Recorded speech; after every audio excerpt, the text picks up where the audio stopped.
And now it's my pleasant duty to present to you my thoughts or some of the experience of the university itself on this very important topic that is before you, the strategic planning and goal setting of CUI. I had some very good feedback that was expressed during the opening session, that people think that this university, although of a young age, but has come a long way among the community of universities in Pakistan and possibly have its imprint marked on the international league tables as well. So I believe that this could not have been possible if there was not a concerted effort at all different levels that has actually gone in. This very topic that is before us, and as I can gather, the organizers have very rightly actually put it as possibly one of the initial talks in this training program, that we can actually come on some common ground and try to see that what were actually those assumptions and those projections or those thoughts or those wishes, hopes that actually were thought in the initial years, and then we collectively try to realize those thoughts.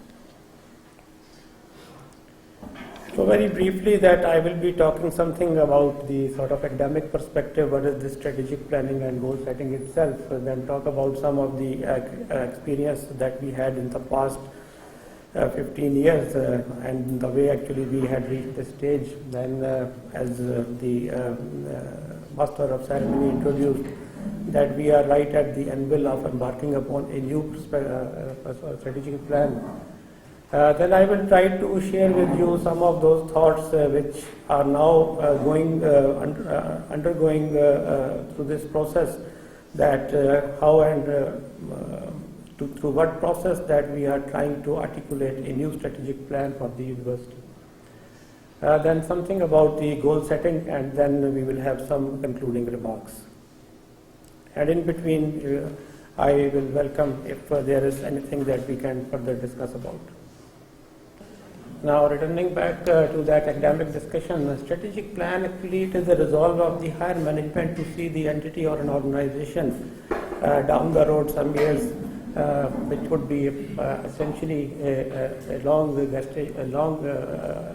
time in the future, to see what will be the shape of that entity. You can have a plan for yourself, for an individual, for an organization, for a business.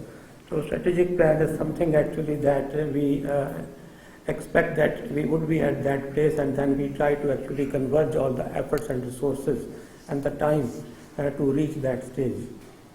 And then another important facet of having a strategic plan is that it actually serves as a common platform, as a communication tool, so that all different people who work in that organization or an entity can converge all of their actions and all of their energy and the efforts to realize that the objectives that have been set forth. And then it also serves as a source of authority, because if you happen to see anything which is mentioned in the strategic plan or is in line with realizing the objectives set forth there, so that gives a sense of authority to the action that an entity, be it an individual or an agency, is taking up. The components of strategic plan, typically a strategic plan would consist of a vision, which you can say it is a sort of a hope, a dream, a resolve, a succinctly described goal, or a sort of a touchstone to which everybody will try to reach, and it will be located somewhere down the future. It will be a little distant, but the sort of goal that we have to actually pursue to accomplish that target will be ambitious in character. So that is also one of the pre-requirements of having a vision in the first place, that it has to be ambitious. It is different from a business plan in the sense that a vision will be a sort of a resolve, a commitment. It will not be a sort of a revenue goals. It will not comprise of a strategy that will try to realize some financial gains, but it will be a sort of an altruistic statement in which we would like our entity to reach that stage. Mission is something that we would say that this is actually that how we are going to realize our vision. this is we are, that these are our sort of the strengths, and this is how that we are going to realize our mission. Again, it is different from the business plan in the sense that it is actually our sort of incentive, our motivation to realize a vision, and not in itself a sort of a business plan or a revenue generation plan. Values in itself, these are actually the inherent character or the qualities of an institution which would form the basis of taking up the decisions in an organization. It could be integrity, it could be sustainability, it could be transparency. So these are those values which we all try to conform to while we take up our decisions.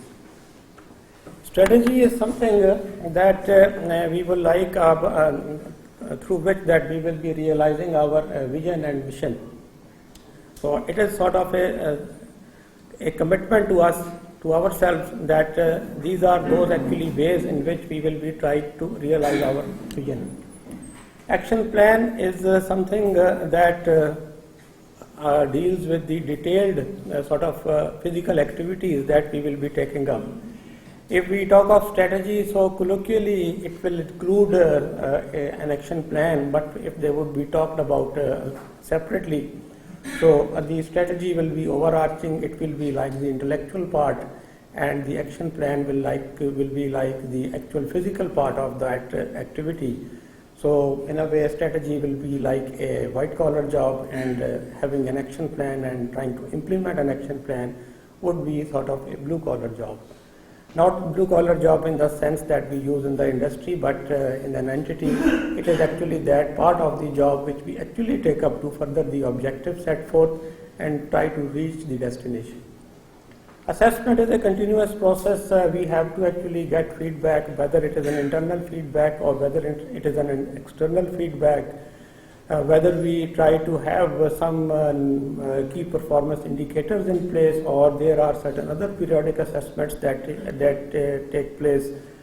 So that also provides feedback to the whole loop, and then becomes the basis for the next iteration of the whole plan itself.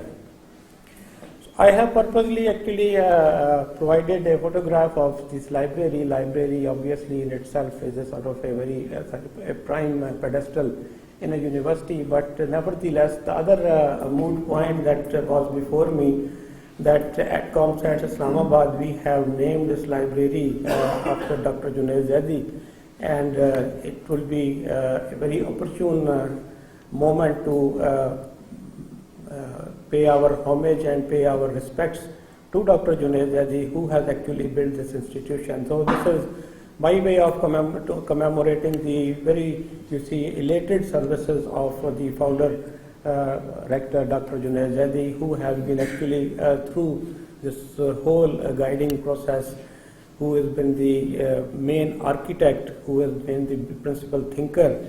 And the other quality that I can distinguish him with, that he is also a pragmatist. That I have seen people who can have some good actually thoughts, people who can be very good at taking up the task, but nevertheless I have seen fewer people who are good at both sides, that they can think and then they can implement.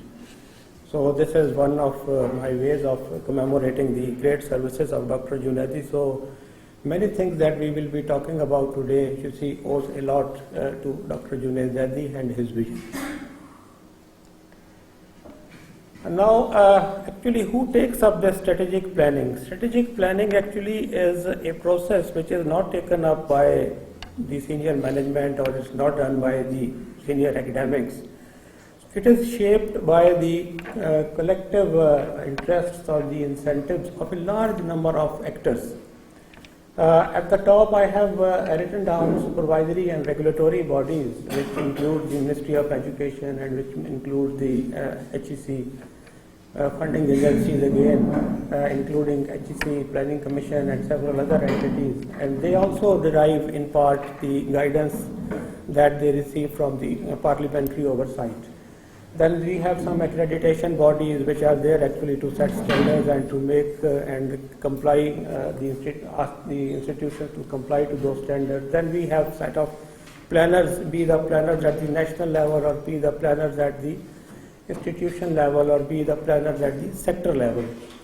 Then one of the very important stakeholders in this whole process is the alumni. We do have a good number of alumni by now. We already have a representation of an alumni representative in the Senate. Hopefully, with the passage of time, we will have a person who will be selected from among the alumni. At the moment, it is a nomination. But nevertheless, put together, this is a very, very important cohort in the decision-making process and in order to give the direction to an institution like the one that we have. Then obviously, the senior academics and administrators and the authorities in the university, they are actually the ones who have the prime responsibility. That's why actually I have given it a different color. They are the ones actually who have to get feedback from all different quarters. They are the ones who have to synthesize. They are the ones actually who have to put it in black and white somewhere, then try to comply with it, and then more importantly be answerable for it. By authorities I mean the rector, the senate, the syndicate and all that. And then when we actually move up this echelon, we also have to satisfy the authorities, which in turn provide us the support to take this strategic plan further. The students and the parents, they are our principal clients. So until and unless the institution does not know about their clients, they cannot satisfy their clients. There was a mention of satisfying the students in the morning session as well. So they are actually the ones to whom actually this whole exercise relates.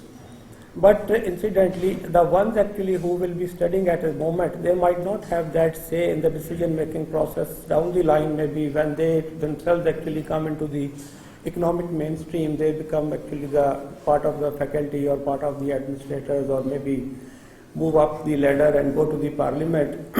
Then they might be able to actually voice.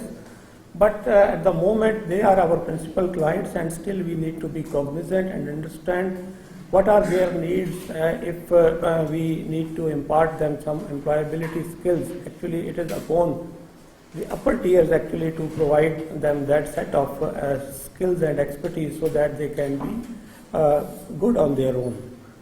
Then we have the community, both the immediate community which is in the neighborhood of an institution and the society at large. So the community in the neighborhood benefits a lot from the existence of an education institution, in the sense that since it is a very responsible corporate and very credible sort of an actor in the society, so the society immediate neighborhood can rely for many things on that institution. They can have some recourse to the expert advice. They can maybe use some of the facilities that are available in an institution, or there may be several other numerous ways in which they can interact with the faculty and the management staff. And the society at large, of course, benefits in the sense that the universities disseminate knowledge, they create knowledge, and more than that, they try to apply that knowledge for the good of the society.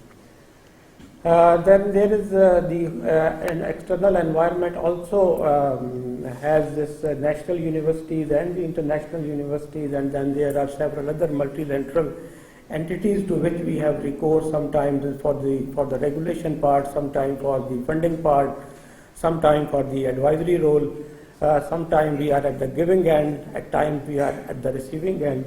The national universities form the context of the local competition. The international universities form the part of the context of the competition that is overseas. They also become the sort of important in the sense that some of the students that you would be producing, they might end up in some of those good universities. So if the student is good, so gets a better admission offer in a university which is a ranking university in itself, that is a reflection or a confidence and a trust in the quality of the degree that you will be given to a student. So in several different ways, they form a part of the context actually to which we relate.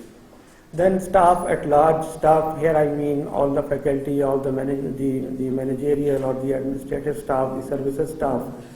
So they do have different stakes. They are not only at the part of the team, they try to help realize the university, realize its goals, but nevertheless they expect in return maybe some compassion, some empathy, and a lot of hand-holding at times when it is needed.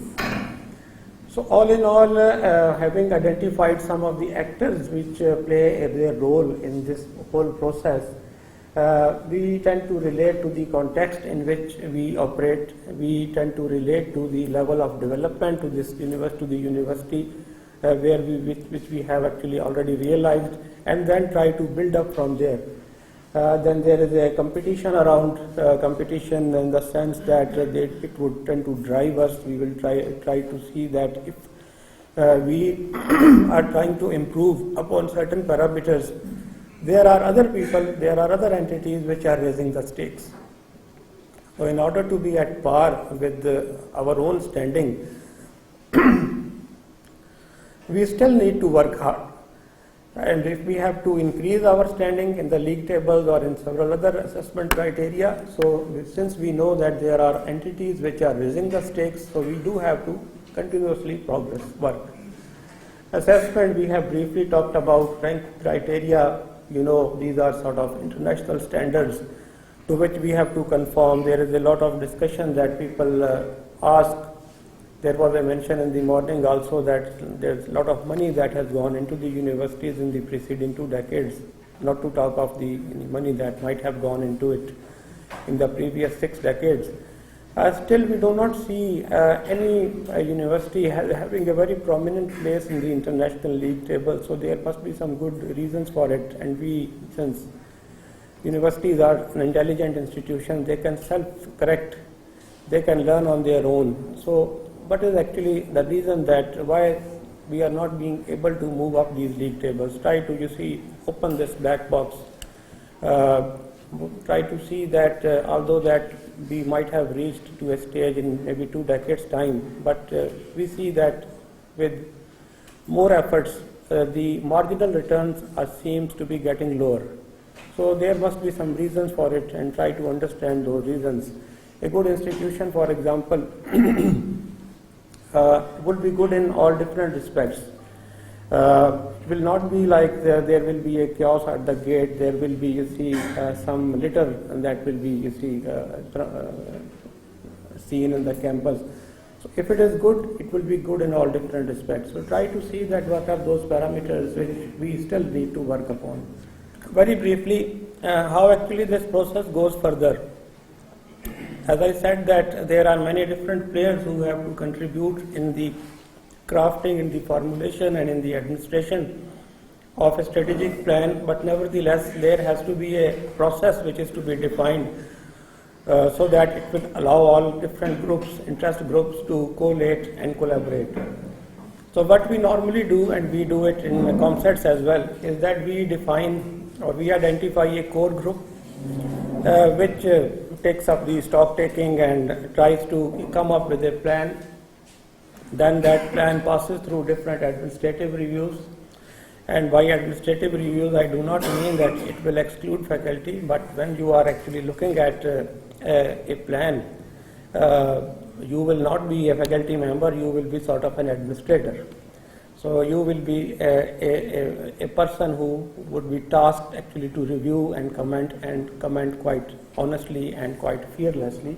And you will create some critique, and then probably that will help in recreating, revisiting, and redrafting of that document. So put together by administrative review, I mean all different stakeholders, be it the planners, be it the people from within the university, or be it the people outside the universities, because not only that we have to satisfy all these different quarters within the university, we also have to satisfy those quarters which are outside the university, and especially those quarters which are more relevant to us, like finance, like planning, like HEC, like Ministry of Education, and like Ministry of Science and Technology, and several others. And I am talking purposely here in the narrower sense, because there are, a lot many to whom we have to satisfy. But nevertheless, if we can satisfy this narrower group, there are good chances that we will be able to satisfy the larger group or the community at large, because these are the people actually who represent some of the interests actually that are there, and then they can actually guide this process to come up with a document which will be acceptable to all. So moving past that consultation stage, we will be having a synthesis of that critique and possibly some revisitation that would be required to be incorporated. It will be then processed through the approval, through the approving bodies, which are in our case the syndicate and the Senate. And then it will be adopted, it will be publicly disseminated, and it will be implemented. And then obviously a periodic assessment that this whole value cycle, it will cannot be completed if we make this cycle subject to again some sort of scrutiny. So that is how this process goes. Now something about the history of the plan that we had some time back in 2005. 2004, in fact, we had 5 we had crafted, and early 2006 we disseminated. At that time, these are some of the highlights. I think many of you, as I see, there are faces you see which have been with ComStats for a very long time. So you must have already come across some of the good characters that were there. By 2010, we thought that we will have some our presence in all different parts of the country. We will be among the top 5 universities, and one thing that we could distinct at that point in time that there were engineering universities in the country, but none there were with having good science departments.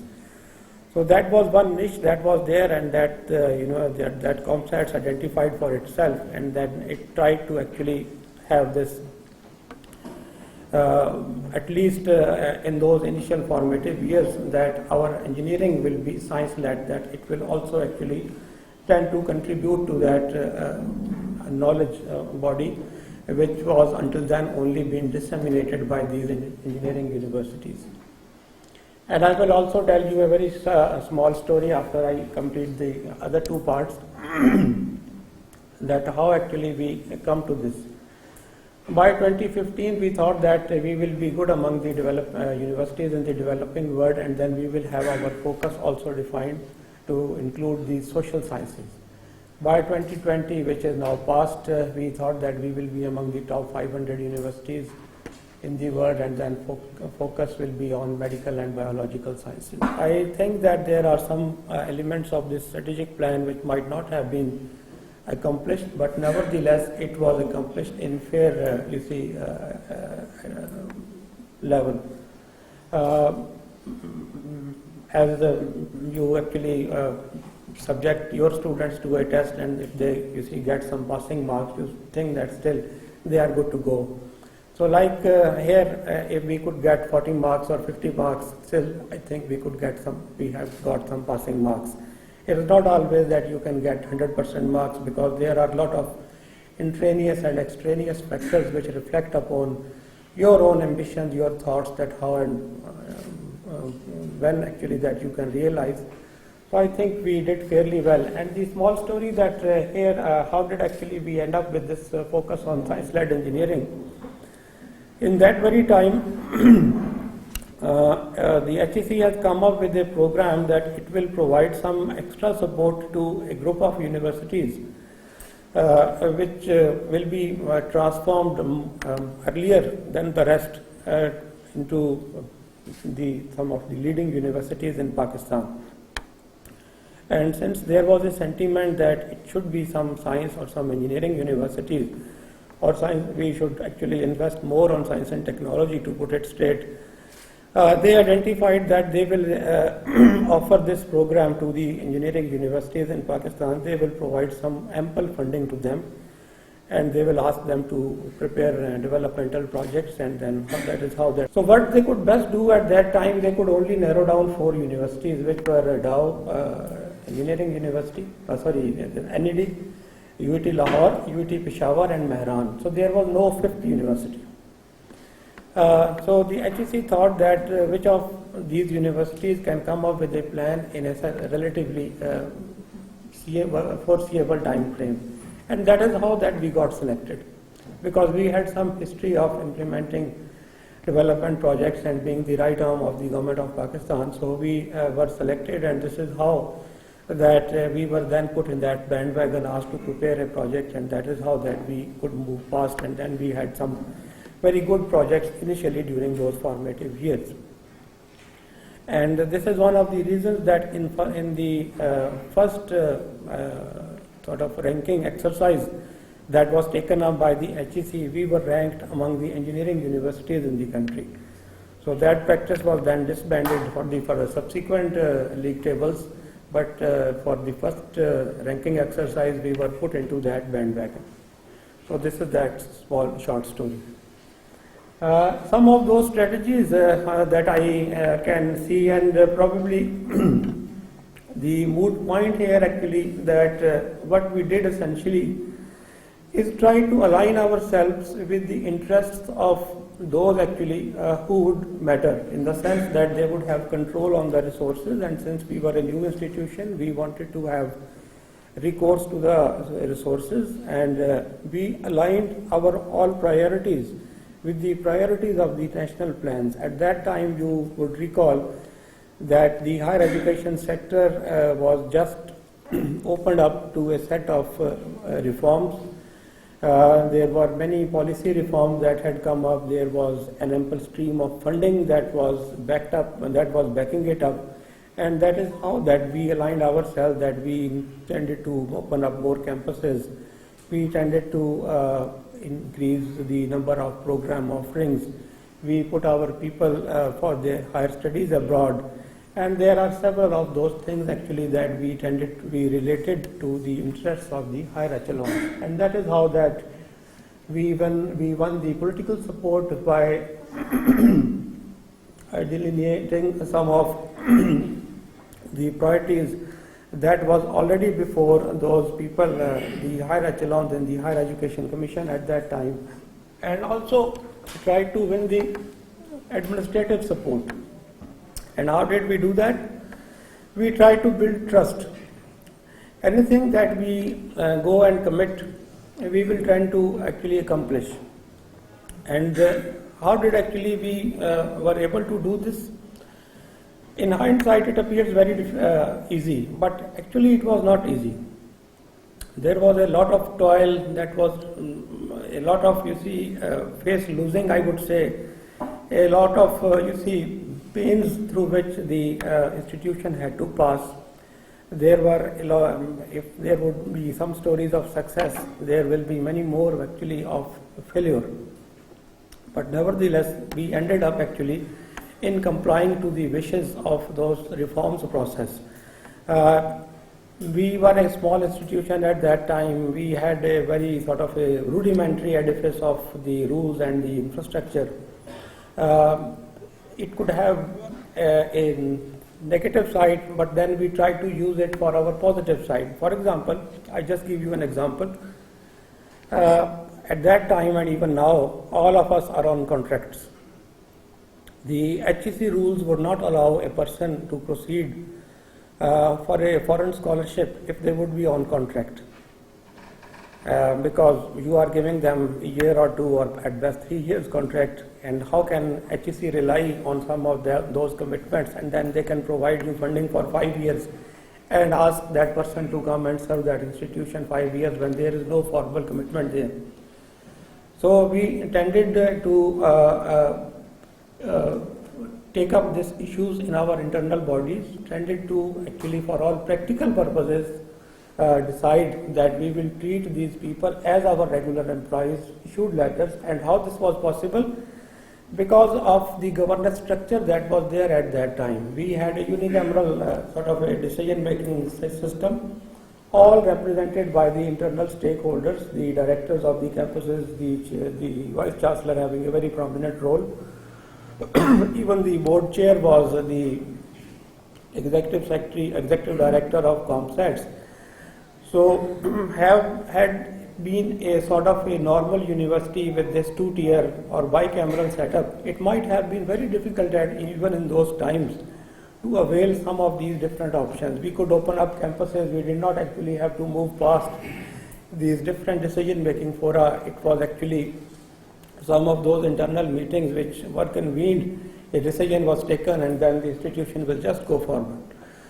So we tended to take benefit of that, you see, the flexibility and the robustness on our side. And that is how that we could invest in our human resources, we could win political support by actually furthering the objectives of this increase in the enrollment, actually increasing equity in the sense that if we would open up a campus in Attak or in a place like Saiwal or in Bihari, we can provide some better opportunities to the women folk, to the socially disadvantaged classes, as compared to having a university just in the urban centers like Lahore or Islamabad. So that is how that we tended to relate to these national priorities. Then one thing very important to mention is that we had this team which was duly empowered. They were appreciated for some of those entrepreneurial or entrepreneur, I would say, ventures that they would come up with. Anybody would be coming up with an idea, was appreciated, was given some ground. There was a lot of, you see, latitude that was given to the people who would like to perform. And in doing that, you would all recollect that the institution did maintain a face of empathy, a compassion, a forgiveness. People could make mistakes, still they were acceptable, and that is how the culture of this organization grew. And these are actually those strengths which I would say in the hindsight actually have become or distinguished us from rest of the universities, because during the same time frame there were universities which were rather more established, but nevertheless ComStats could find a place for itself, and not for itself in the national universities, but again in the international league tables also. Now, since we do have a very sort of a limited time, so moving fast forward, I come to this new exercise that is before us. We already have culminated this 2020 time frame. We have to actually embark upon a new exercise. Maybe it could have been a year earlier, but nevertheless it is never too late. So some of the prime incentives to take up this exercise afresh for me: one, that we are done with one cycle of the plan that we had set forth for us, but nevertheless there is an impetus at the national level as well. HEC has come up with a program or a project which they call P15 universities or P15, in which they intend to provide support to the universities who would be asked to move up the league tables in a rather shorter time frame, and that will only happen if they fulfill certain of the eligibility conditions that they will set forth. So one of the impetus to this whole initiative is that we are right at the anvil of an P15 project, which is not announced as yet, but there are actually information that is being passed on to the universities already, and universities have been asked to align some of the resources, some of the documentation in place, so that once this program is announced, there are few candidate universities which are already prepared. Then for me there is another incentive, that we have a new team at the helm. We have a new rector, we have a set of new directors, we have all deans which are appointed afresh. Then we have several of these team leaders like yourselves have been appointed, given new terms. So this could be a very, very good opportunity for us to articulate or to define our future mission or future strategic plan afresh. Then one of the other significant impetus for me is that there is a significant change in the business environment happened during this time. We are quite familiar with this post-COVID scenario, in which there is an emphasis on universities relying on this online education, these hybrid modes of learning. There were issues expressed during the morning regarding assessment. So there are new issues that are coming up, and they would require new solutions. There is a neoliberal policy orientation. Every time that we go to HEC, they would tell us that there is a squeeze on the public sector funding.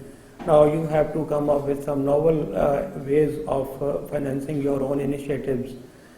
You might already be familiar with the 18th Amendment, and you must be familiar with the 18th Amendment in the sense that it talks about the devolution, but then there is another very important part of this legislation, which talks about the right to education for all.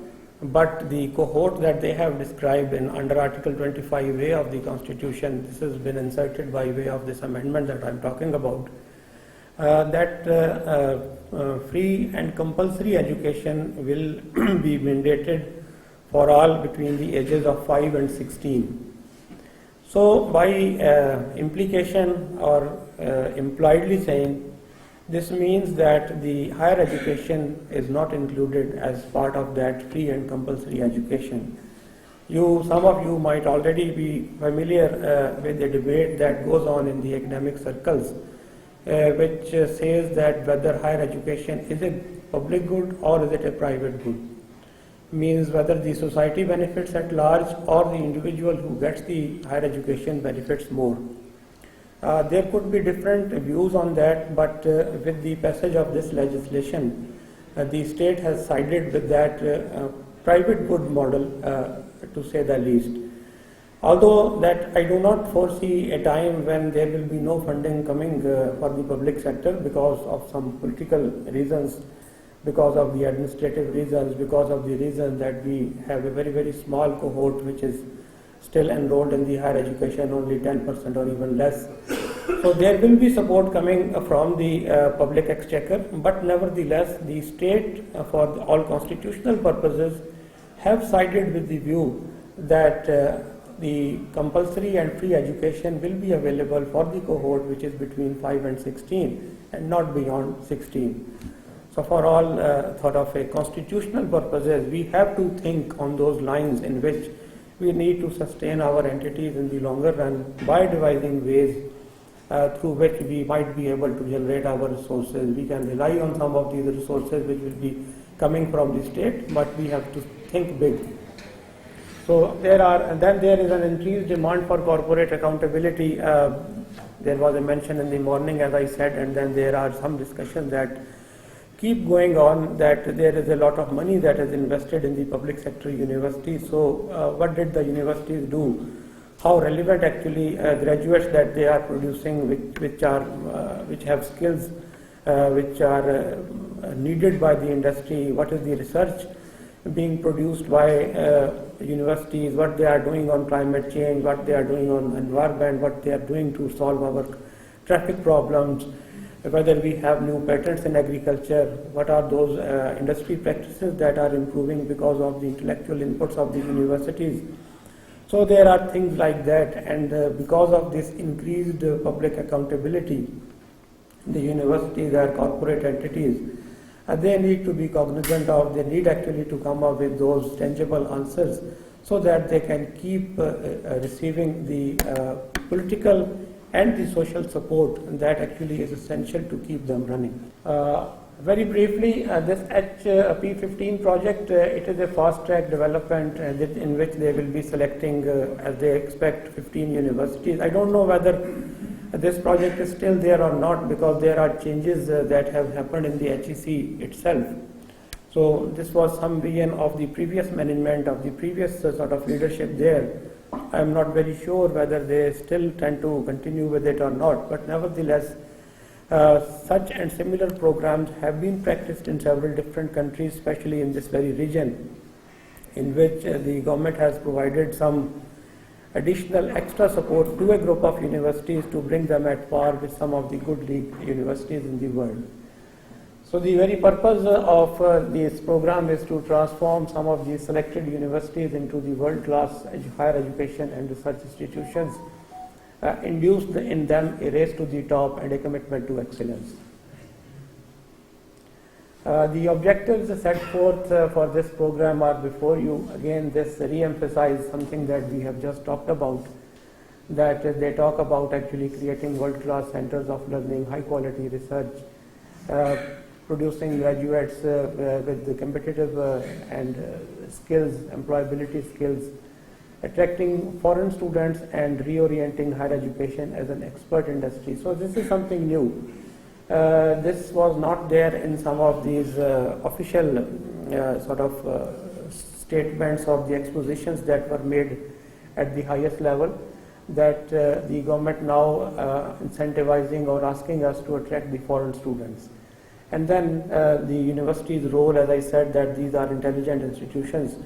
They can actually foretell the future. They can tell not only to their own entities but also to several other national entities, including the government quarters, that what will be needed in some of the areas, in energy, in water and climate, and several other of those areas, in trade, in services.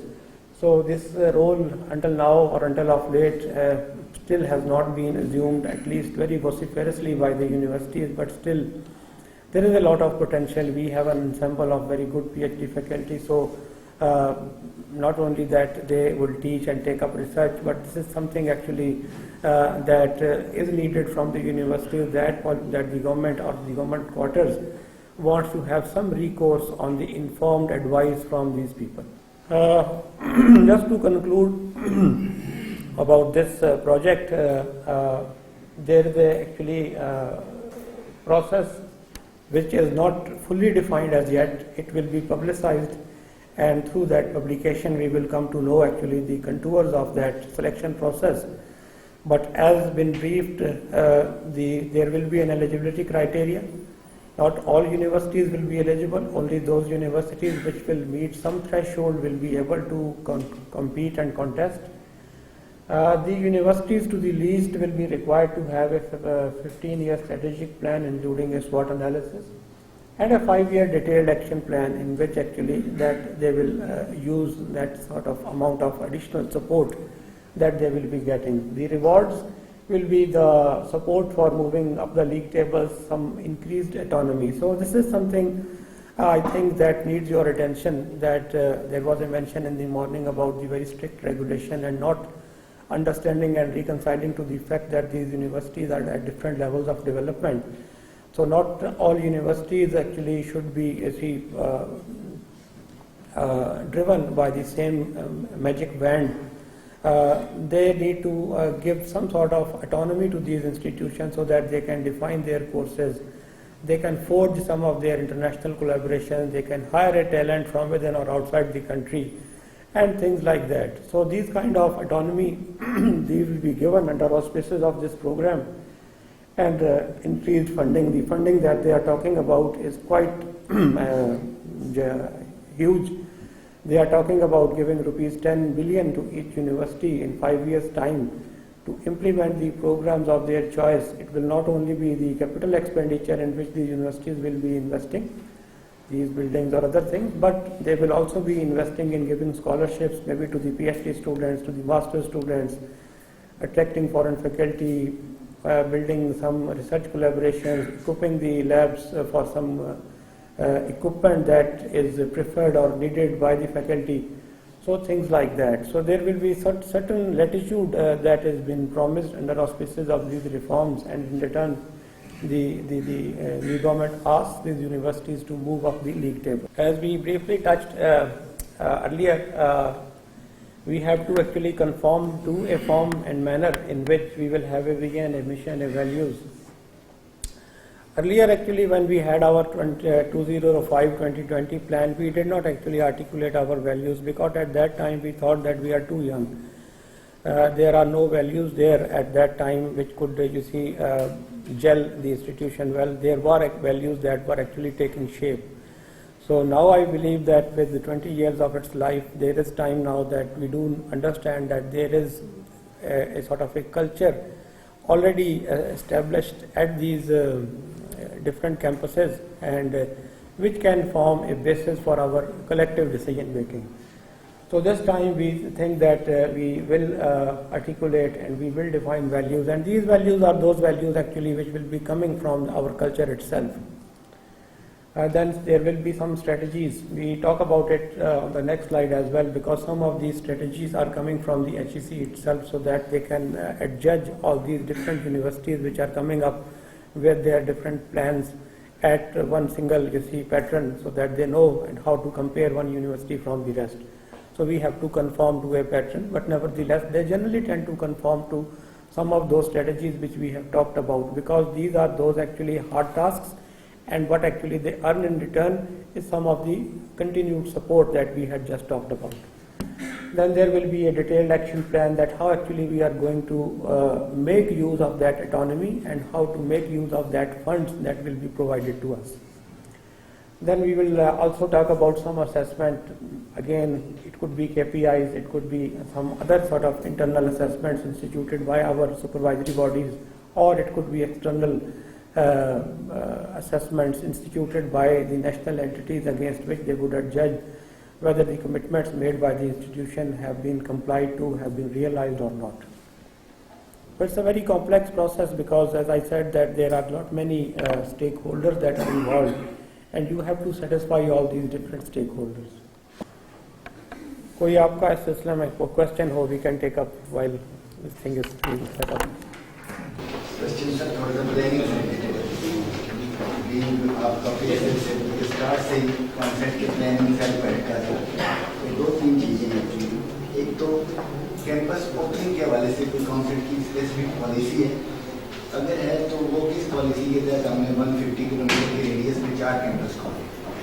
दूसरा ये है कि जो existing हमारे पास faculty है या staff है, planning में उनकी बेटरमेंट के वजह से कोई चीज़ नजर नहीं आती. क्या उसमें कुछ आपका रोल है या कुछ आप सोच रहे हैं?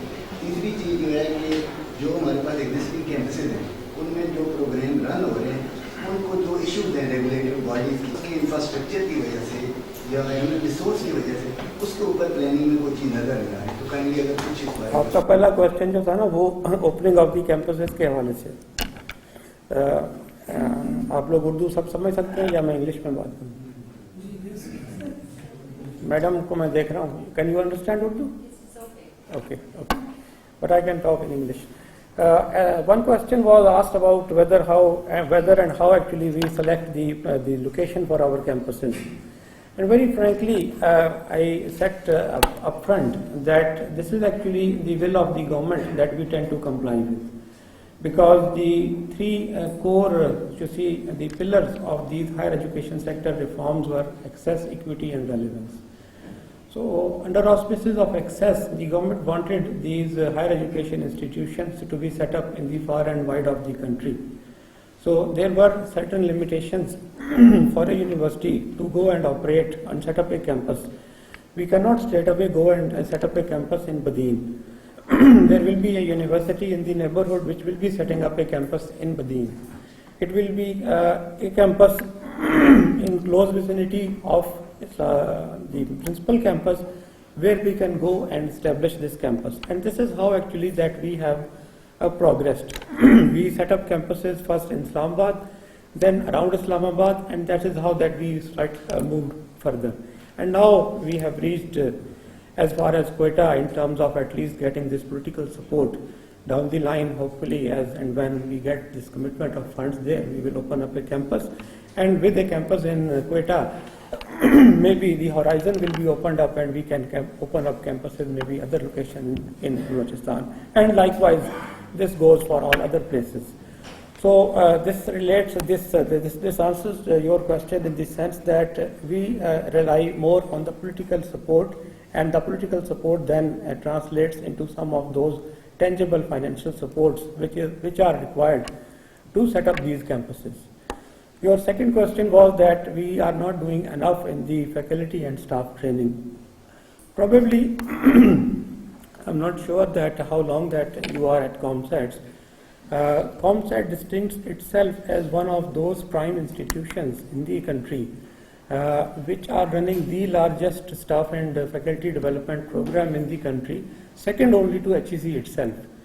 It is 400 staff that we have funded directly after getting support from the government again for their higher studies, both MS and PhD, and then with some of those policy shifts that I talked about, in which although that if we could strictly interpret the rule, we might not be able to send even a single person, but we have taken a lenient view, tended to actually adjust ourselves to the rigors of the national entities, supported these people and put together this HRD program. Now actually provides this window to avail scholarships from the external entities, 700 in number. So 400 plus 700 So our HRD program comprises of this gigantic number of 1100. And this not only actually includes the faculty. If there would be a meritorious person in the administrative or the management staff trying to shift to the faculty after completion of the study, they will still be supported. And then the faculty, setting up of the Faculty Development Academy and sponsoring a cohort of people from the management cadres for their MS studies abroad. So there are several of these examples. Maybe that we could not continue with these examples in that disciplined and orderly manner as it might have been needed, but nevertheless we still have fared well if you compare ComStats with any other university in the country. So third question, third question was related to infrastructure. I will give you some very sort of hard facts. During the preceding 2 decades, the total quantum of funding that ComStats has obtained from the government, and when I say government, actually it comes from different ministries. We are only second after dust.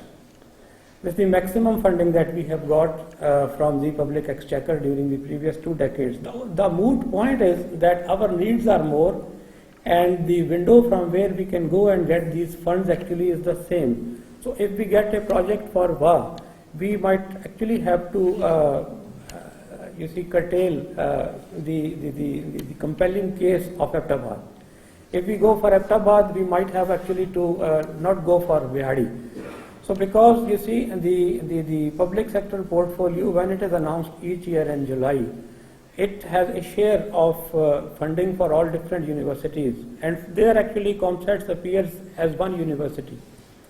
So we are not treated as a multi-campus institution in the eyes of maybe the financiers or the funding agencies. They are actually the thing that if they have provided X number of rupees to a university, so in the ballpark they would be the same for ComStats. But the reality is that we are running 7 universities.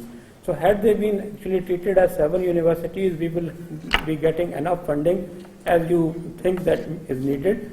But this is something actually that we keep telling our higher quarters, and that is how actually that we tend to avoid some of those requests which are upon us to open up new campuses. There are over 24 requests, directives in fact, that are with us lying that we are not acting upon because of this very reason, that every time that we get a directive from the President, from the Cabinet, from the Prime Minister, from our Chancellor, from our bodies to open up new campuses, and as I said, there are over 24 of them.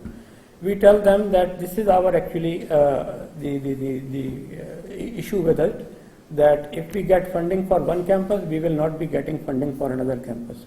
For example, in this very cycle, the one that we are currently passing, we had very compelling case obviously for all campuses, but we were allowed to have funding only approved for 2 of our campuses, Attack and Islamabad. But then there was a political expediency, and then a project for Kotaddu came in, and the 400 million that was allocated for these 2 campuses was just shifted to that campus. I don't want actually to make a very charged political statement at this forum, but nevertheless, since you have asked a question, so there is actually a trade-off.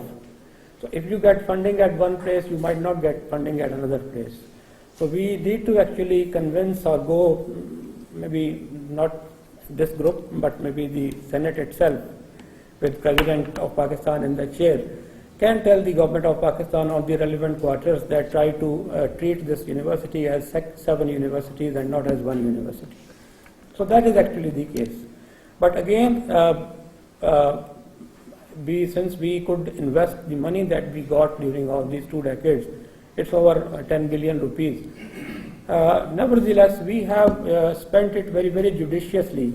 And the one evidence of spending this money judiciously is that by spending this money judiciously, we could actually build up our recurring budget to a stage where we tend to now demonstrate a sort of independence and autonomy. It is to the tune of 8.5 billion, and that was only possible because the money that we got initially in these 2 decades, we spent it very judiciously. We spent a good amount of it in our faculty, And we spent on our physical facilities. At one point in time, we were going quite ahead of the rest of the universities, both in terms of the quality of the facilities and the pace with which we were actually developing these facilities.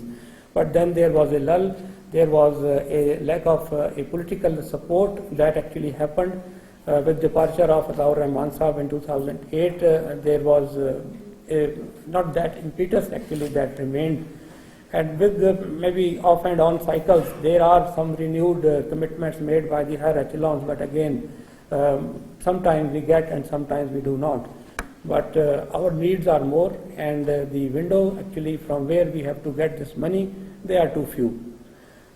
We cannot get support for a program in civil engineering in one time frame for 3 campuses, in Ahmedabad, in Ba, in Sahiwal. Just to give you an example, it is if we have to get support for one campus, probably we have to forsake the support for another campus.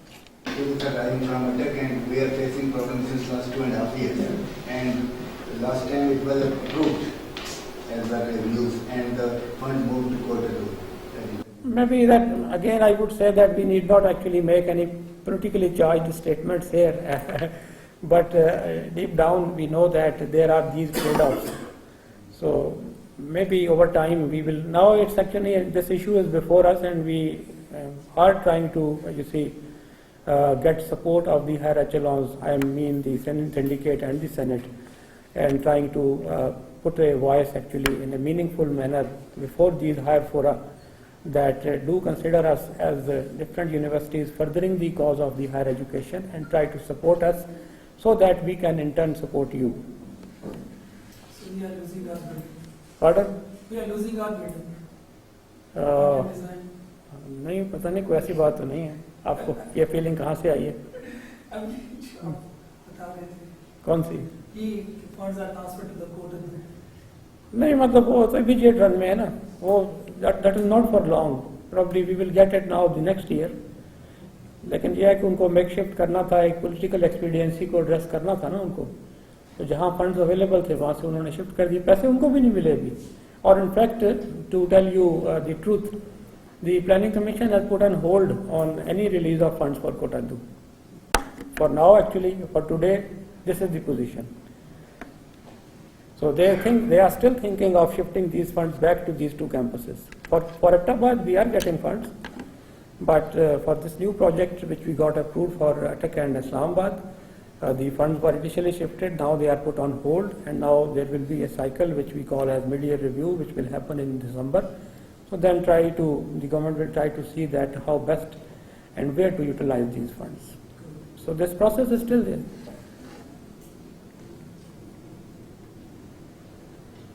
ये manoeuvring है ना, मैं इसीलिए तो आपको ये बता रहा हूँ कि ये बड़ा ही कॉम्प्लेक्स प्रोसेस है. एक दिन आपको पता चलता है कि आपका काम हो गया, एक दिन आपको पता चलता है कि आपका काम क्या, आपकी तो बिसात ही लपेटी जा रही है. ठीक है ना. आप लोगों को याद होगा, मतलब बहुत दफ़ा कभी लाहौर के मामले में ऐसा हो जाता है, कभी अहमदाबाद के मामले में ऐसा हो जाता है, कभी कोई डुअल डिग्री का मामला आ जाता है, कभी कोई और है. तो the good robust institutions pass through you see these testing times. इसमें घबराने की बात नहीं है. हम इस सारे थोड़े वक्त में हमने बहुत सारा जो है ना सफ़र किया है. तो इसमें हमारे बहुत सारे लोग हमारे दोस्त भी हैं और हमारे बहुत सारे लोग मुखालिफ भी हैं. जो मुखालिफ हैं उनको ये तरक्की करता हुआ इदारा बाज़ों का अच्छा नहीं भी लगता. तो there are all of these kind of things. तो इसमें ऐसी घबराने की बात नहीं है. आपने सुबह भी सुना कि वो एस कर्व के अंदर एक स्टडी पाथ भी आता है. अगर हम चलें, नीचे नहीं आए तो कहीं एक जगह खड़े तो हैं, फिर इंशाल्लाह जब एक रिसोर्सेज का इम्पेटस मिलेगा फिर ऊपर चले जाएंगे. So we were here. So there is this form and manner which has been prescribed by the HEC, and then we have to conform if we have to be a part of that selection process, in which we will be given some additional funding and also additional autonomy. Some of the strategies that are set forth by the HEC against which they will adjudge us include academics, the student admission, research, networking and engagement, some infrastructure development, governance and finances. But during our discussions, we did see that there are few of those things which are not covered actually under auspices of these 7 pillars or these 7 strategies. So we have come up with 2 additional, which are entrepreneurship and community engagement. So a befitting higher education institution needs actually to work both on the economic impact as well as the social impact. So we thought that we need to put up these strategies as part of this vision or the mission that will be crafted. In order to take this exercise, obviously this is a very tedious exercise. It takes a good 9 months to 1 year. We are right in the middle of it. I will try to get along with you with some of the thinkings that are a part of this whole process. We are still in the process. Maybe that with the presentation to you, maybe that you can also contribute, come up with something which we might have not actually had grasp on. So in order to give you a sort of a taste of what is being discussed and what will form the basis of our future vision and our future QC strategies, some of these issues that are before us, I can share with you. Some of the strengths that are with us is that we are fairly well placed among the national rankings. We are at least cited in the international rankings, although that we could not reach the top 500, but we were among the 600 to 800. Sometimes we remain there, sometimes we move down, but still we are cited among the international league tables. Then we have a good academic reputation, at least if not at the cutting edge, maybe we are a fairly acceptable choice for the students. But this is an area, I think, where we need to work more. The regulatory part that was discussed in the morning tends to have focused more on the research thing. But maybe that with the increased autonomy that we will get, we can also divert some of the resources to increase the teaching part. We are a multi-campus institution. We have a geographic spread. We have been attracting now good quality students. We can still do more. We have an impressive PhD faculty ensemble, and not only that, we need to only cite it in one phrase and then keep quiet. You see, this 1200 PhD faculty offers a lot of promise. There are over 230 universities in Pakistan, and then there are a number of colleges, degree colleges in the country, around 1700 of them. With these reforms that now ask for the bachelor's program to be a 4 years program, and there is a significant, very huge, rather gigantic demand of teachers itself.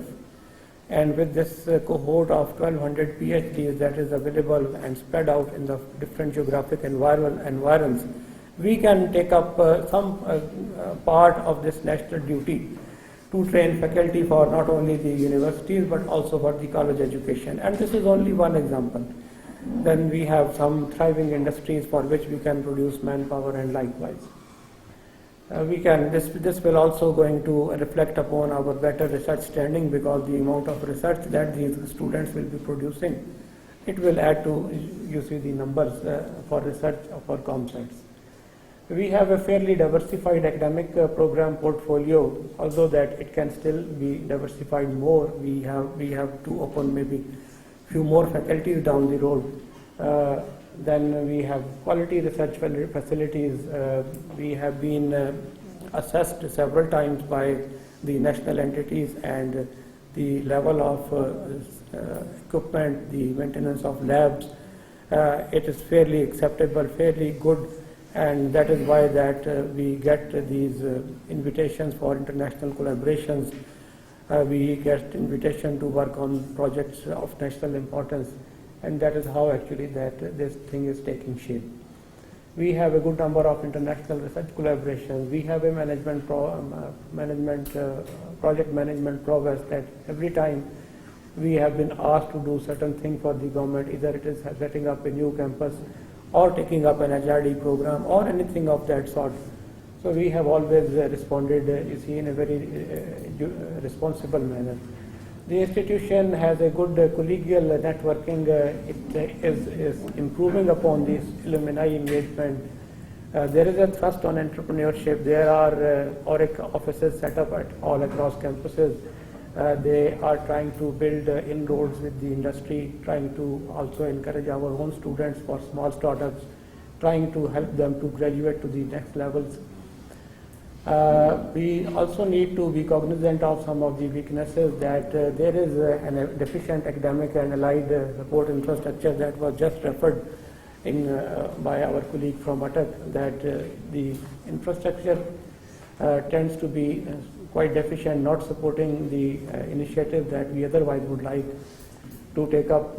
There is a low number of international students and faculty. Every international league table gives a certain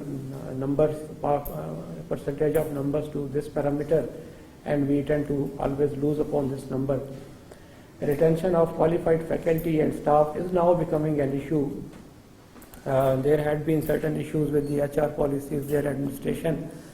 I hope that they will improve with the taking up of this new dispensation headed by the Rector Sahab and the new directors.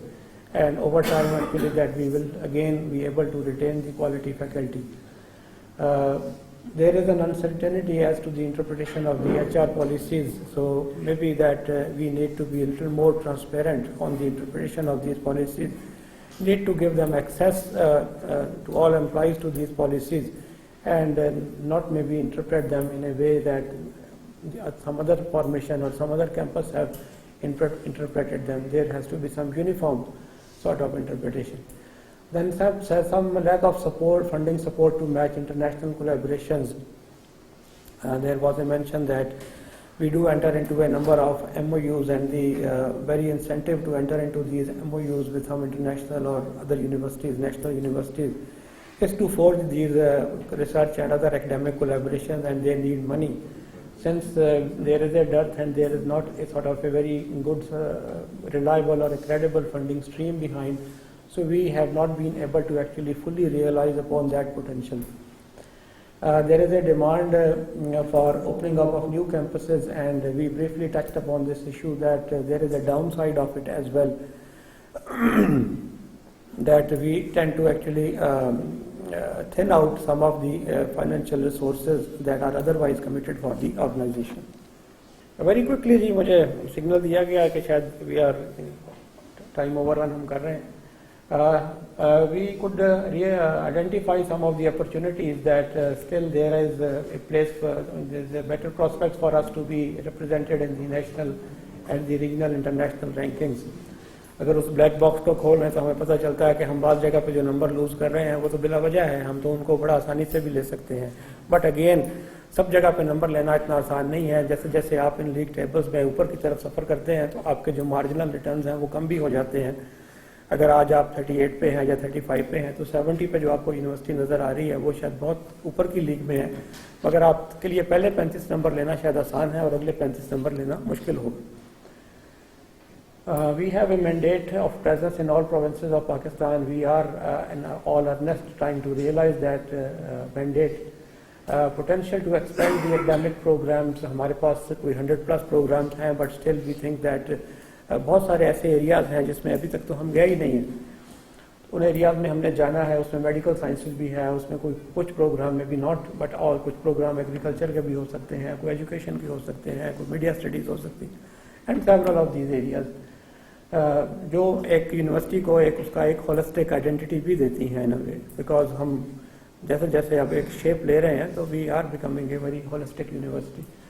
Then this faculty ensemble, as I said, that in itself offers a lot of promise, both from the sort of growth point of view as well as in terms of achieving the academic excellence. Then there are more prospects for international ties. अभी तक हम बहुत सारी ऐसी collaboration जहाँ पे हमें financial commitment देनी पड़ती है हम छोड़ देते हैं. अगर वो backed up by some financial stream हो तो फिर हम उसमें भी embark upon कर सकते हैं. More prospects for networking with government and its entities. बहुत सारी ऐसी इंटरनेशनल फंडिंग है जिसका हम पार्ट बन सकते हैं, और इसके लिए हमें कुछ फंडिंग सपोर्ट चाहिए, और इससे ज़्यादा फिर हमें लोगों का टाइम चाहिए, और फिर हमें वो एक फेवरेबल HR पॉलिसीज़ चाहिए जहाँ पे हम उनको उसकी ड्यू रिकग्निशन दें अगर कोई उस एरिया में आदमी या कोई मतलब काम करता है फैकल्टी मेंबर, उसकी वेटेज दी जाए। अगर उसके पास वर्कलोड कुछ कम होगा तो फिर वो टाइम वो वहाँ पे स्पेंड करेंगे, and that is how that our HR policies needs to be robust.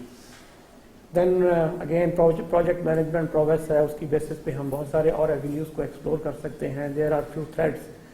Over expansion जो है वो हमारी क्वालिटी को, सस्टेनेंस को जो है ना वो जेपरडाइज करती है। Thinning out of the resources की मैंने बात की है। Increase reliance on GOP funding जो है वो हमारी ऑटोनॉमी को बड़ी हद तक कम कर देती है। जो ऑटोनॉमी हमें अब तक मिली है वो it could get compromised because then the government tries to poke their nose as well. और फिर अलार्म बेल्स भी आ जाते हैं। अगर आपके पास पता हो कि जी आपके पास आउट ऑफ 12 मंथ्स आपके पास सिर्फ 9 महीने की सैलरी है और 3 की नहीं है, तो फिर आप naturally you tend to conform to some of those rigors that probably are there in the industry.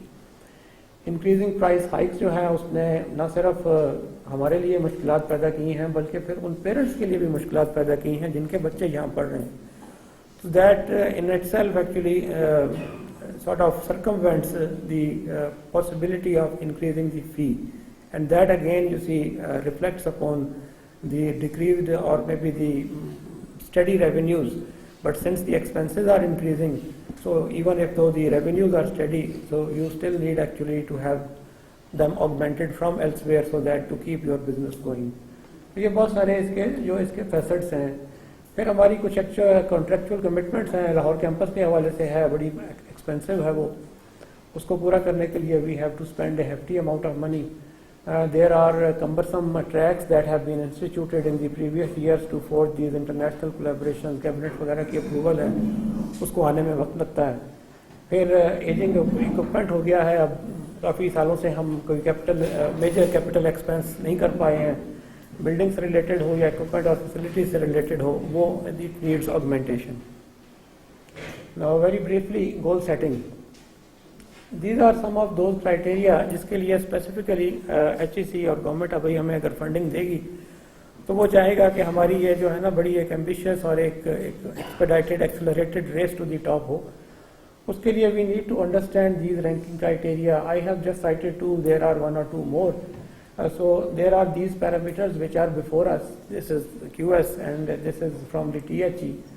जब ये हमें नंबर नोन है तो फिर हमने अपने इदारे के नंबर्स भी देखे हैं जो हम वहाँ पे सबमिशंस करते हैं, and that is how that we are ranked. And if we look at the number that some of the universities that get in other bandwagons, for example top 150 की बात करें या टॉप 100 की बात करें या अगर उससे पहले टॉप 200 की बात करें, तो मैंने यहाँ पे कुछ पेपर भी प्लेस किए हैं। आपको जब फारिग टाइम हो तो आप देख लीजिएगा इन नंबर्स के अगेंस्ट आप उन नंबर्स के साथ किस तरीके से कंपेयर करते हैं। तो एक्चुअली ये वो एरियाज हैं इंटरवेंशन के जो एक्सप्लिसिटली हमें बता देते हैं कि आपने कहाँ पे इन्वेस्ट करना है और किस तरह इन्वेस्ट करना है। अगेन आई वुड से कि the marginal returns are going to go lower and lower as we move up the league tables, but nevertheless this just gives us a sense of direction. That is how and when we have to move and we have to invest and we have to make these interventions. मैं इसको conclude करूँगा। ये नवंबर का month जो है वो we have the celebrations of Iqbal, जहान ताज़ा की अफ्कार ताज़ा से है नमूद के संगो खुश से होते नहीं जहाँ पैदा। It is all about idea, it is all about innovation, it is all about implementation of this idea. ये कोई बिल्डिंग्स बनाने से और उससे शायद नहीं होगा, ये तो वो आइडियाज़ हैं, वो ख्याल हैं, वो इंटेलेक्चुअल थाट है जिससे ये दुनिया नई से नई आप दरियाफ्त करते हैं। Sir, Commerce University was one of the pioneer university by initiating e-learning or virtual campus, और उनके एजेंडा स्ट्रेटेजिक प्लानिंग का भी ये हिस्सा रहा है। अनफॉर्चुनेटली कुछ ऐसी चीज़ें हुई हैं जिस तरह आपने बताया, duality programme, other things that were threats are cut to size. But now in this strategic planning, I do not see anything for Commerce virtual initiative that how they place here Commerce virtual. For example, campus तो नहीं रहा, but how they see about these things. इसमें जिक्र हमने किया है थोड़ा सा, इसको ज़ाहिर है कि एम्फेटिक तो उस डॉक्यूमेंट में ही हम करेंगे। ये देखें, मैं आपको इसकी जगह दिखाऊं। ये जो चेंजेस आई है ना बिजनेस एनवायरनमेंट के अंदर, खास तौर पर पोस्ट कोविड में, इसमें हम तो we were rather better placed because we were having these hybrid learning courses already being delivered. We have an LMS. अब उसको और improve करना है, हमने उस लीग ऑफ यूनिवर्सिटीज़ के अंदर आना है. There are still issues of disseminating knowledge through this medium, but nevertheless there is a lot of potential, there is a lot of promise that are being offered by these new technologies and new business environment, and we are cognizant and we will tend to realize the opportunities. There is a framework that is coming up at the national level. आपको पता होगा कि जब पहले भी हम ये programme नहीं कर सके थे तो उस वक्त कुछ रेगुलेटरी इश्यूज थे. हमारी एनरोलमेंट जो थी वो उस वक्त भी एक अच्छे लेवल पे आ गई थी, but since there were some new regulation came up and the universities were asked not to actually enrol students, not only concepts but others as well. Now I think that the commission has approved a new policy for that, and as I know President of Pakistan himself is now asking all the universities कि ये जो 10% और 11% की आप participation rates की बात कर रहे हैं और जहाँ पे हमारा पॉपुलेशन राइज इतना ज़्यादा है और जो गैप है हमारा उन कंट्रीज से जिनका साथ हमने मुकाबला करना है, तो ये इस कन्वेंशनल यूनिवर्सिटी से पूरा नहीं होगा. तो you have to adopt to certain new technologies. So yes, we will be inshallah doing it, but we have to actually conform to the national regulatory regime as well. असल में ये था, I was just talking about top management support, how they think about these things. कि वो जो है ना committed है, just like in the previous record they were doing these things. और अब जब for example ODL policy भी आ गई है HEC की, तो मतलब we are हम इसको पॉजिटिव साइड पे देख सकते हैं. कंसेप्ट भी इनिशिएटिंग these things. जी प्रिसाइजली राइट. हम तो ऑलरेडी मैंने जैसे आपको बताया कि हमारी एक अच्छी हार्ट वार्मिंग हिस्ट्री है to perform. So we will be fully realising the opportunity as it would be allowed under the policy regime, and we are a technology savvy university. We have qualified faculty in place और multi जो campus location है, तो हम ये सारे जितने भी ingredients हैं ना, ये हमें तो बड़ा सूट करते हैं. तो we will definitely be actually exploiting upon these new opportunities. फिर जैसे डुअल डिग्री की बात की, डुअल डिग्री अपने वक्त से कुछ पहले आ गया असल में प्रोग्राम. शायद वो कुछ साल बाद आता तो फिर जो सुपरवाइजरी बॉडीज थी उनको समझ आ जाता, लेकिन probably it came earlier. Otherwise in all a sense it was a very good programme, an excellent initiative. आपने देखा कि न सिर्फ ये कि एक कम लागत पे बच्चे को यहाँ पे आप फॉरेन एक डिग्री ऑफर कर रहे थे, बल्कि आपने उसमें एक इंटरनल कंपटीशन क्रिएट कर दिया था. उस इंटरनल कंपटीशन ने सबसे पहले तो लाहौर को बेनिफिट किया ना. उनके सारे प्रोग्राम जो है ना उस पैरामीटर्स के ऊपर अपग्रेड हो गए. फिर उसने कॉमसेट्स के अंदर आना था, फिर उसके बाद उसने बाकी एनवायरनमेंट के अंदर जाना था, and then there would be other universities who would have started this, but because of these conflicts actually that arose around it, तो वो फिर उस तरीके से वो इनिशिएटिव आगे अपनी शक्ल नहीं ले सका. तो कॉमसेट्स की तो बहरहाल हिस्ट्री है नए इनिशिएटिव्स लेने की. One of your initial slides you mentioned that one of the agenda point for your planning was growth of social sciences, but unfortunately we haven't seen any such growth in social sciences, new program and department establishment and other new social sciences. I just wanted to know, do we have any such planning for future regarding the growth of social sciences, different and programs and department? Yeah, that will remain actually one of the principal fortes for our future expansion plans. Because आप देखें, मैं तो बड़ी simple सी बात कहता हूँ कि 8 घंटे भी अगर आप साइंस करते हैं ना, तो 16 घंटे तो आप एक सोसाइटी में रह रहे हैं, सोशल लाइफ है ना आपकी. वो 8 घंटे भी है, लेकिन 16 घंटे तो है ही है ना. तो सोशल साइंसेज में हमने ज़रूर इन्वेस्ट करना है. एक्चुअली मैंने आपको थोड़ा सा वो अपने लिए एक रास्ता निकाला था कि शायद हमने 40 मार्क्स लिए हैं, 100 नहीं लिए ना, तो हमें करना था इसमें. लेकिन because of these extraneous factors in which some of those plans which were actually there on paper we could not actually bring on ground. So among them were the investment in the social sciences and the medical sciences programs. कि हमारा तो पूरा एक hospital का plan था, उसके साथ एक मेडिकल साइंसेज का था, फिर एक सोशल साइंसेज का था, उसमें एजुकेशन भी थी, उसमें साइकोलॉजी भी थी, उसमें अदर आपकी ह्यूमैनिटीज़ के प्रोग्राम भी थे. तो with passage of time inshallah that हाँ जी, और फिर देखें जो बल्क एनरोलमेंट है ना वो इन प्रोग्राम्स के अंदर आप ऑफर कर सकते हैं. फिर ये जो मीडियम है हाइब्रिड लर्निंग का, it more suits actually the programmes in social sciences.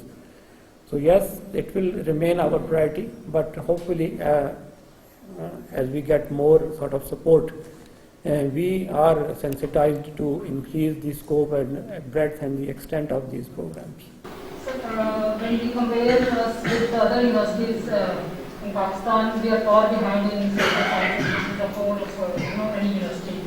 बस ये तो मेरा ख्याल है कि I think we could not invest much until now, but we tend to invest more. हमने अब देखे ना साइंसेज के अंदर हमने बहुत इन्वेस्ट किया. हमने फैकल्टी में जब इन्वेस्ट किया तो फिर हमने वो प्रोग्राम तो सारे उसी के इर्द गिर्द टेलर किए ना, क्योंकि हम सोशल साइंसेज में उतना इन्वेस्ट नहीं कर सके थे HR के अंदर, हम उतना फिर उसको नहीं रियलाइज कर पाए. हमने और बल्क एनरोलमेंट एक्चुअली ये ऑफर करता है. फिर वो जो मोड्स और लर्निंग के हैं जिनकी हम बात कर रहे हैं उनके लिए भी ये ज़्यादा सूट करता है. फिर इसके आप एम्बिट के अंदर आप उन बहुत सारे socio economic sections of the population को ला सकते हैं जो अदरवाइज शायद साइंस या हार्डकोर इंजीनियरिंग के प्रोग्राम्स पे इंटरेस्टेड नहीं होते, but they are nevertheless interested in some of these programmes. बहुत सारी जो आपने बात की मतलब स्ट्रेटेजिक प्लानिंग रेवेन्यू के इर्द-गिर्द भी काफ़ी हद तक घूम रही है, और जैसा कि आपने कहा चाइना वाले टाइम के अंदर शायद रेवेन्यू गवर्नमेंट की तरफ से कट होता जाएगा शायद, तो मतलब और बहुत ज़्यादा हम फीस के ऊपर रिलाई कर नहीं सकते. तो being a public sector university मतलब कॉन्सेप्ट की क्या प्लान्स हैं कि जहाँ पर डिपार्टमेंट्स पे रोल प्ले कर सकते हैं, एडिशनल रेवेन्यू स्ट्रीम्स कहाँ से जनरेट की जाएगी यूनिवर्सिटी के अंदर ताकि सारी चीज़ें. उसमें ऐसा है कि ऑलरेडी भी ना बड़ा सेंसिटाइजेशन हो गई है. हमारा जो लास्ट सेनेट की मीटिंग थी ना उसमें उन्होंने इदारे को भी कहा है कि आप पब्लिक प्राइवेट जो प्रोस्पेक्ट्स हैं उनको एक्सप्लोर करें कि how actually you can augment. And then we have discussed these things at length in our last syndicate meeting also. Just to give you an example that actually how and what extent actually that we can increase the resource base by trying to build a sort of a sustenance or a sustainability model into our this financial model. एक देखें इसमें affiliation models हैं. अभी मैंने ये नहीं कह रहा कि कहीं फैसला हो गया है, लेकिन यह है कि आपको रिसोर्स बेस अगर इंक्रीज करना है तो आपने अपने प्रोग्राम्स को बढ़ाना है. प्रोग्राम्स को आप बढ़ाते हैं तो आप उसके साथ एक कमेंसुरेट एक लायबिलिटी होती है to build infrastructure to hire faculty. आप वो एक खास हद तक कर सकते हैं, फिर उसको विद इन सर्टन बाउंड्स ही आप कर सकते हैं, आप उसके बाद नहीं कर सकते. आपका एक प्रोग्राम है उसी से मिलता जुलता आप एक प्रोग्राम दूसरा करते हैं, फिर आप कुछ इसके रिसोर्सेज को पूल करते हैं, फिर आप कुछ उसके रिसोर्सेज जो हैं वो जनरेट जब हों तो उससे आप उसको फंड करते हैं. उसके लिए फिर आपको ना कोई थोड़ा सा न्यू थिंक करना होगा. एक मॉडल जिसके अंदर अभी यूनिवर्सिटीज बहुत ज़्यादा अर्न कर रही हैं वो है एफिलिएशन मॉडल. तो we are seriously thinking of instituting a affiliation model, चाहे तो वो सब कैंपसेस के लिए हो, चाहे वो कॉलेज एजुकेशन के लिए हो, जिसके अंदर हमें एक स्टडी स्ट्रीम ऑफ इनकम आए और हम एक अपना ऐसा क्वालिटी एश्योरेंस का मैकेनिज्म जो है वो बिल्ड कर लें. इसके अलावा फिर देखें हमारा ये जो है कुछ स्मॉलर सिटीज़ में हम जाते हैं तो एसोसिएट डिग्री प्रोग्राम इसमें हम if we can go to that level. Again I would say these things are not decided as yet, but these things are on the table in the sense that there is discussion there और trying to see that how they can add to the sustenance of this institution. फिर public private partnership के और बहुत सारे facets हैं जिनके अंदर ये है कि हम किसी के साथ मिलकर कोई इंफ्रास्ट्रक्चर का कंपोनेंट बिल्ड करते हैं, उसको एक कंसेशन एग्रीमेंट देते हैं, उसके बाद फिर वो asset after a period of time वो इदारे का हो जाता है और उस दौरान वो कंसेशनर जो है वो उसको अपना प्रॉफिट अर्न कर लेता है. फिर maybe over time there will be a regime जिसमें अंदर हम पब्लिक प्राइवेट पार्टनरशिप के अंदर ही प्रोजेक्ट्स को कैंपसेस को एस्टेब्लिश कर सकें. यानी कुछ ऑब्लिगेशन जो हैं इसकी वो हम पास करते हैं प्राइवेट सेक्टर को और कुछ ऑब्लिगेशन जो है वो इदारे की हों. तो these things are still being discussed. They might some of them might be adopted now, some may be in future, some of them require some administrative actions, but some require some regulatory approvals as well. So yes, we are cognizant, but nevertheless this is actually the challenge. We do expect that there will be a funding stream that will continue from the government, from the HEC. It will not be as good as enough as we need it, but there are ways. Then फिर hybrid learning mode की बात है. अगर हम distance education में big way में जाते हैं, जो पॉलिसी रजीम इस वक्त प्रेसिडेंट ऑफ पाकिस्तान जिसको इस वक्त वो स्पीयर हेड कर रहे हैं, वो अगर हमें अलाउ कर देती है. आपको पता है ना कि पहले उन्होंने कहा था कि जो फिजिकल यूनिवर्सिटीज़ हों वो एक खास थ्रेश होल्ड से ज़्यादा डिस्टेंस एजुकेशन में एनरोल ही नहीं कर सकती. तो the president is now trying to undo that kind of a stipulation. अगर वो स्टिपुलेशन अंडू हो जाती है ना, तो फिर हम बिग वे में अपना वो कर सकते हैं. And that will be a very good handsome study source of income, not only that we can enrol student from within Pakistan but from the overseas students as well. फिर इसके अलावा हमारा डियास्पोरा है इस वक्त, देखें मिडिल ईस्ट के अंदर है, वो अपने बच्चों को वहाँ नहीं पढ़ा सकते क्योंकि वहाँ की एजुकेशन बाज़ात उनसे रेलिवेंट नहीं है, बाज़ात एक्सपेंसिव बहुत है. They can not send them to the West, sometimes it is very expensive, sometimes because of the cultural issues. So they are very much inclined actually to send them to their home countries. वो अपने कहीं दादा दादी के साथ, किसी और रिश्तेदार के साथ रहते हैं.